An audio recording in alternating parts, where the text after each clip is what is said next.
Empower Radio presents Out of the Fog. Join intuitive guide and spiritual teacher Karen Hager for lively, positive conversation with light workers, healers, and dynamic wisdom keepers. Get ready for inspiration and connection. This is Out of the Fog on Empower Radio. Here's your host, Karen Hager. Hello and welcome to Out of the Fog. I'm Karen Hager. Each week at this time, we gather for spiritual conversation with enlightening guests. Well, wait a minute. Not this week, because this is a solo show. This is a special year-end step into my office. Your questions from the Mailbag show. So there's no enlightening guest except for you and the interaction that you and I have as I take a look at your question. And I am very glad you're here. Before we get started, you can keep up with all my shenanigans, the stuff I'm interested in, the stuff I'm looking at, what I'm reading, what jigsaw puzzle I'm doing, what's on the needles with my knitting. All that stuff's on Instagram and Facebook, and you can find me there where I'm at Fog City Psychic. And if you follow the hashtag Out of the Fog Radio, that gets you all that stuff, and it also gets you the video card of the week posts and other stuff as I just put it up there.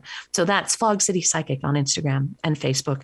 And my website is KarenHager.com. Because we're coming to the end of the year, private intuitive sessions and gift certificates are 20% off until January 1st. You can use that discount to book sessions anytime out into the next year. But it's such a small way to say thank you for the connection that we share and for the way we learn from each other. Please use that discount when you're booking your stuff for the next year.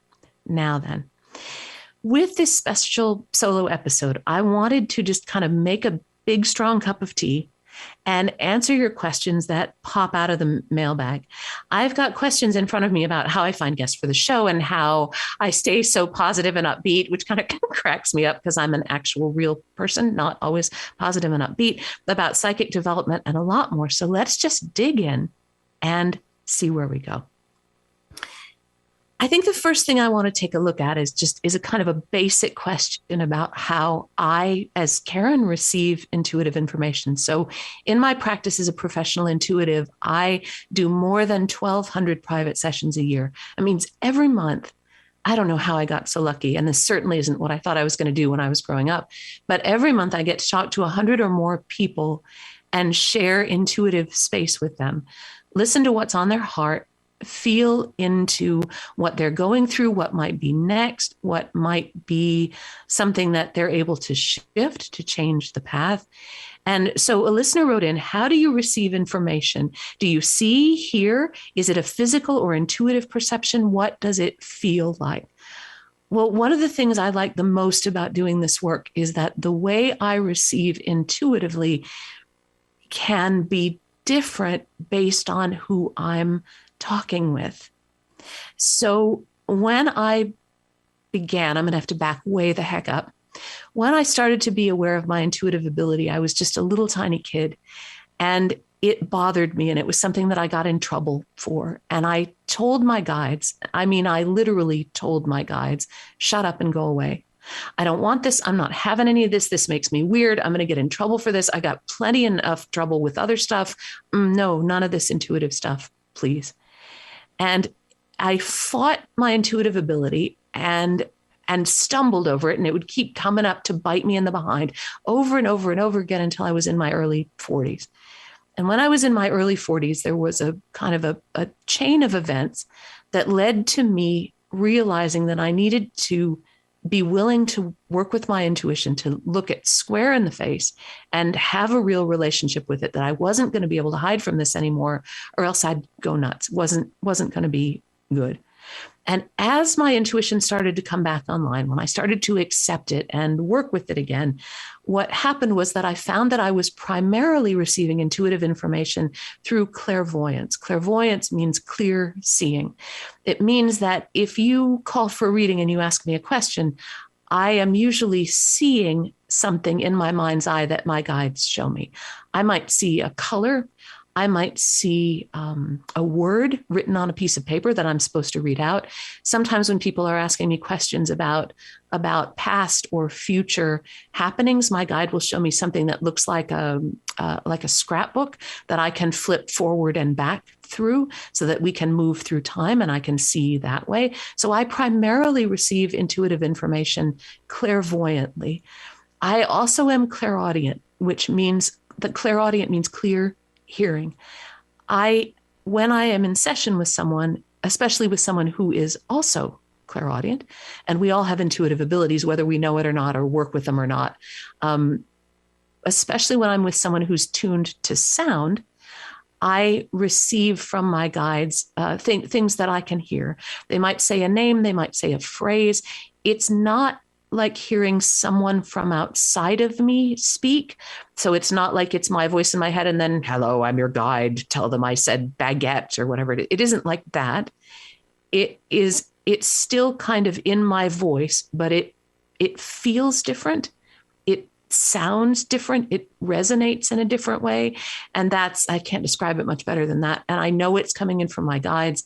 And because I've put so much practice into becoming an intentional channel, I put so much practice into intentionally getting out of the way and letting spirit speak through me. When I receive something clairaudiently like that, I pass it right through. So I pass it right through to the person who's speaking to me.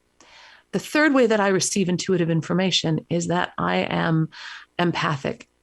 And I often speak with people who are experiencing extreme emotion, whether that's extreme happiness or extreme sorrow or confusion. And I can, through opening myself up to them intuitively, I can tap into their feelings, not to feel them myself and take them on myself. That's not a super healthy thing to do, but I can tap into their feelings enough to be able to reflect those feelings back to the person to help them understand those feelings better.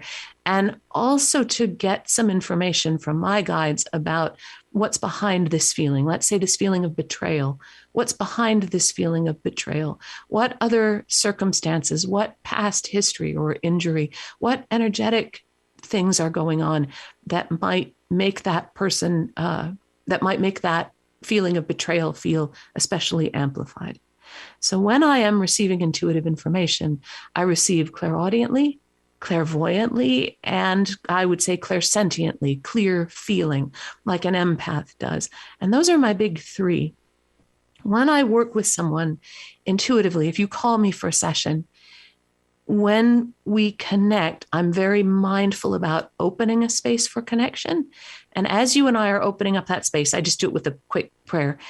As we're opening that space, I'm asking my guides not just to help me bring the highest and the best guidance I can through to you, or if I'm reading for myself, looking at whatever question, but I'm also asking my guides to please use me and use my intuition and use my voice and use my words and use my thoughts in the way that is in the service of the highest good of the person that I'm reading for.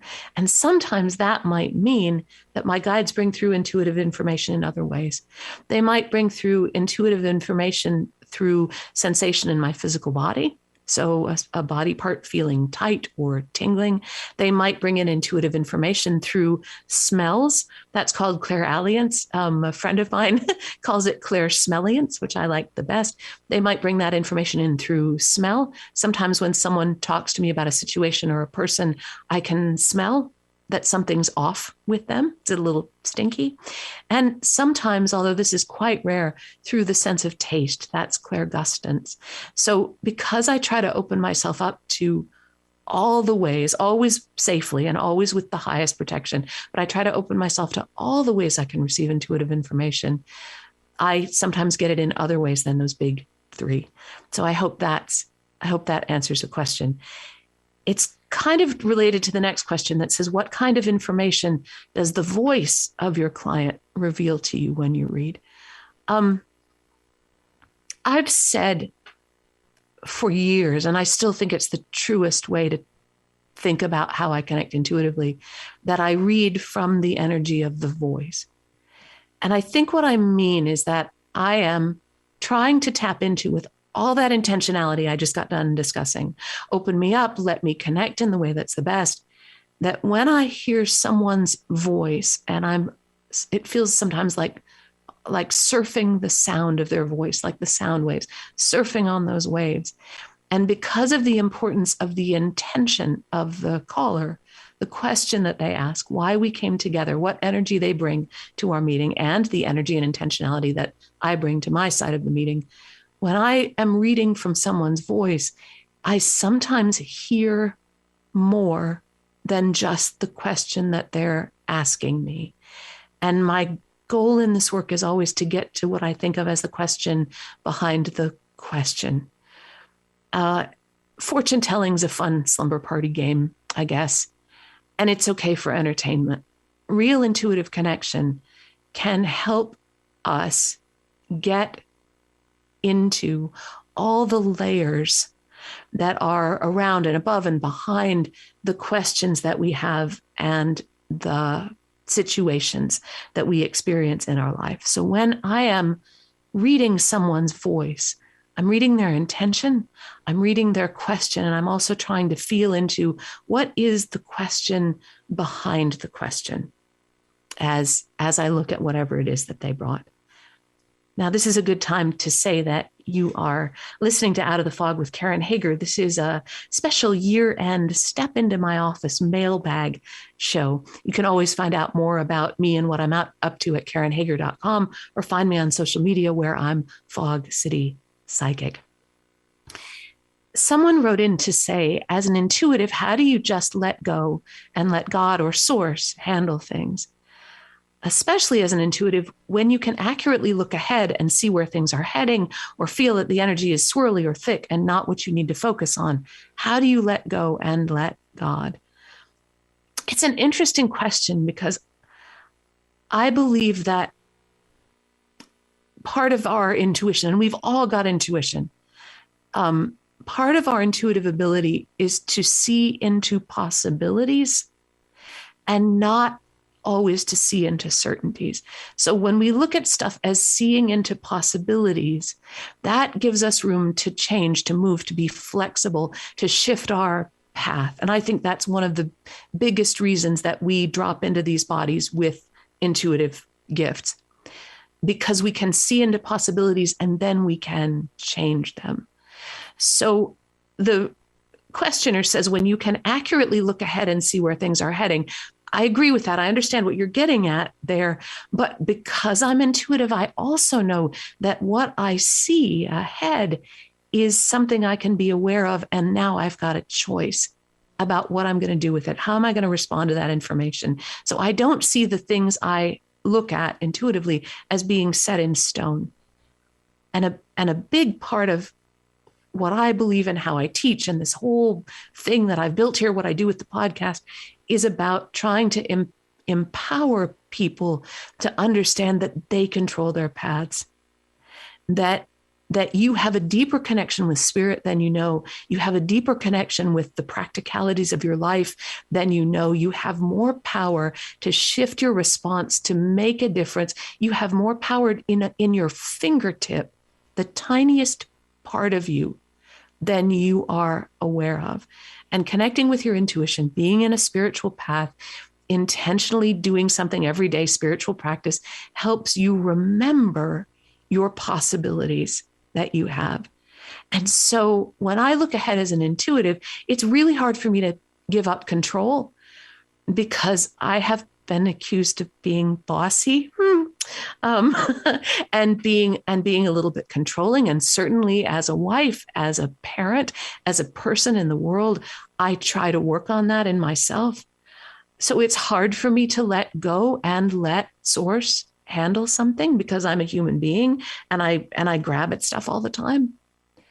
But I also know that it's safer for me, better for me, wiser for me to see what I see, to know what I know, and to let spirit move through me and show me the possibilities. That's just a much more healthy way of working with the situation. There's a way of teaching about, a way of thinking about let go and let God that says, well, there's nothing you can do. Throw up your hands. It's in God's hands. Now you got to offer it up. And while I honor that, I believe there's always some shift that we can make. Maybe it's very small. Maybe it's at an energetic level. I know we can't change another person. And I know that there are some events that can't be changed, but us, us, from our perspective, we can always flow and change and move with events. We can always be empowered to see into the possibilities, to change our response to our relationship with whatever is happening. I have also been shown things intuitively, told things with deep certainty that I've carried for years that have turned out not to be true. You might have heard me say on this program before, from the time I was, a teenager, maybe younger than that, I knew intuitively that I was going to pass when I was 50 years old. And that was fine when I was a teenager. But as I got closer and closer to the age of 50, I got a little bit scared. And that's one of those things where you might say, well, you have this knowing, you're going to have to just let go and spirit take charge of it. I didn't want to take charge of it. I was scared of it, and there was nothing I could do. As it turned out, I turned 50. And that was a scary birthday. And then I turned 51, 52. As I speak to you now, I'm 56. I'm about halfway between 56 and 57. And I'm still here. And I asked an astrologer friend of mine about that. And he was looking at my chart and everything. And what he said was, well, I can see how you might have known that as a possibility. And I can see in your chart where there was an opportunity for you to step out. But what you missed was that you didn't choose to step out. There was more for you to do. You made choices in your life that shifted that timeline. So I think that's how I'd answer that question. What is, Mary writes in, what is your number one tip for remaining positive? My number one tip for remaining positive, that thing I always say at the end of the show, right? We're generating more light, and more light is always a good thing. Remaining positive doesn't mean you don't feel the darkness, that you don't feel the sorrow, that you don't feel the pain. Remaining positive means that you're always holding, like I'm imagining if you took your hands and cupped it over a candle flame, that you're always holding and protecting that little light that's inside of you. That intuitive flame, that connection with spirit that can never, ever, ever be blown out. And so remaining positive doesn't mean you're always happy or it's always fun or you're always smiling. It doesn't mean you don't feel things. But remaining positive means that you intentionally remember who you are. Try to remember as much as you can while you're here, and remember that you can always raise your vibration. When I get really down, some of you guys know I have a hilarious physical body. There's a question in that. I'll get to that if I have time. I have a hilarious physical body. So in my lifetime, I've had more than my fair share of physical pain. I'm not always smiling and laughing through that, but I do remember that I can raise my vibration. And so I stay positive by doing things that make me laugh, or I try to make someone else laugh. I remember to breathe always, no matter how deep physical pain or emotional pain or uncertainty or anxiety might be. I try to remember to breathe. I try to remember that I can step back and get some distance. I also stay positive because I love to learn. And so when I find myself getting really down, when things seem really dark, I read a book or take a class or talk to someone new. And it reminds me that the world is bigger and broader. There's always more there than I can see around me. And those are some of the ways that I stay positive. I love to move my physical body. I like to eat delicious food. You guys already know I'm crazy about knitting, so I'm always doing something with yarn. I love jigsaw puzzles. I love mystery novels. I love my wife and my kids. I love Pepper the dog, may she rest in peace. But the love of a good pet is fantastic for helping you stay positive. So those are some of the things I do. Just remember that staying positive doesn't mean I am always laughing or smiling. When we try to hold an energetic attitude that's the opposite of how we feel, when we try to hold that opposite, it always creates friction. It creates contrast. And trying to pretend to be happy or feeling like you should be happy or you should be expressing it in a certain way when you don't feel that way, that's damaging to your energetic system. Always better to feel how you feel and then stop and see how you can raise the vibration. I'm just looking, I think we've got about 5 minutes left here.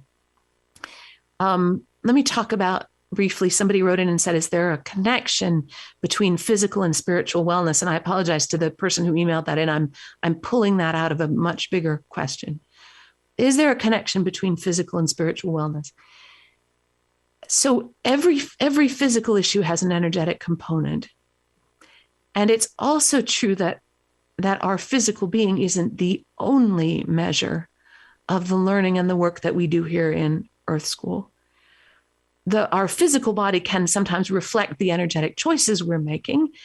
And they can sometimes, our bodies can be a reflection of what we value. So if I value donuts over movement, for example, my physical body will reflect that.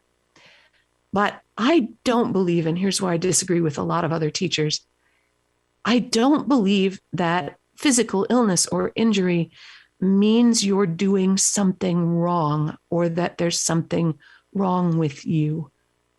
Sometimes the mechanical parts of our physical body need rest or replacement, which has been the case for me this year, or a different kind of nourishment or movement or whatever that is. Sometimes we get viruses or I don't know, cut our hand or something happens to the mechanics of our physical body. And allowing ourselves to rest, to take care of ourselves, allowing our bodies to be as they are, meeting them where they are right now, that's the first step toward greater health in all aspects, physical, mental, emotional, and spiritual.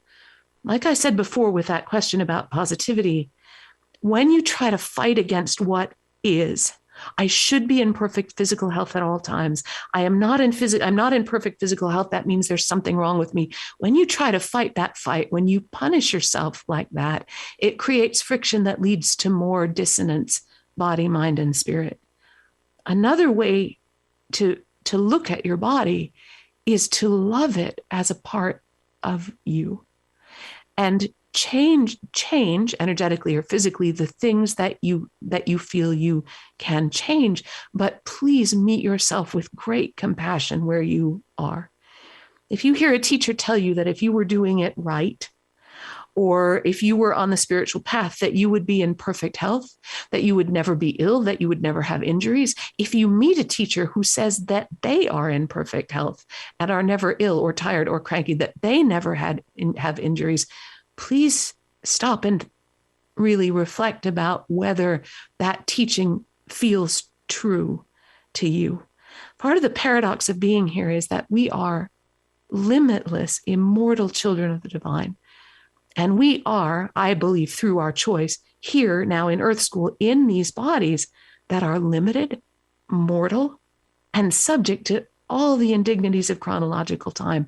We age, things sag and drop off, and other things grow on. And how can it be true that we are immortal and limitless and spiritual, and at the same time things sag and drop off? We fall over, we get sick.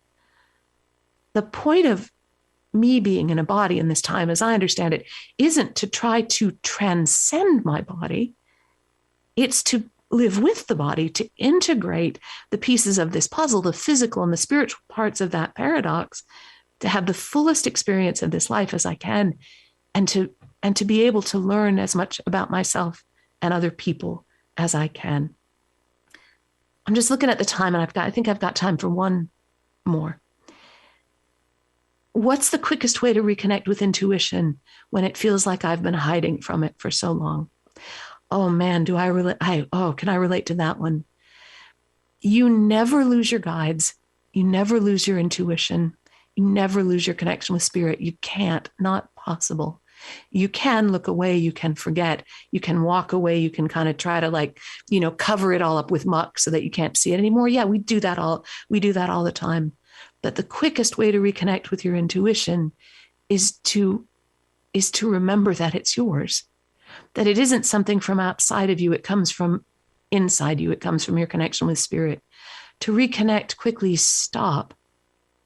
Listen, even if you're just listening to the sounds of the room around you. Listen to the sounds of your body. Take a breath. Take a drink of water. Feel the water moving down your throat into your body. Say to yourself something like, I am here. In this place, in this body, in this time, I'm here. And guides, I welcome you. Intuition, I welcome you. Health, I welcome you. Freedom, I welcome you. Joy, I welcome you. I am here and I am open. That intentional listening, opening to spirit, is the fastest, safest way to reconnect with your intuition that I know of. Don't ever be afraid to listen to yourself and listen to your own intuition. Use discernment as you would with anything else when you're deciding what to believe, what to act on. Of course, use your discernment, but never be afraid to listen. Now, I know that we're just up at the end of our time. Just as I am here and I'm open and I welcome intuition, I'm here also in deep gratitude for you, for all of you who have been listening to this podcast. I think we've been on the air certainly more than 10 years. I think it's, been maybe 13, 14 years that this show's been on the air in one form or another. Thank you for your listening, for the email that you send me, for the funny things you post in my social media. Thank you for being here. And my prayer for you as we move into the new year is that you find yourself fully present in the deepest kind of wellness, the safest, best, holiest kind of listening as we move into the year ahead. Now then, my website's KarenHager.com, and you can always connect with me there. My email address, Karen@KarenHager.com. I welcome you in my inbox. On social media, I'm Fog City Psychic, and that's a great place to see what I'm up to. And don't be shy about letting me know what you're up to, too. Thank you for listening today. Together, we are spreading a little more light in the world, and a little more light is always a good thing. Until next time, I'm wishing you peace.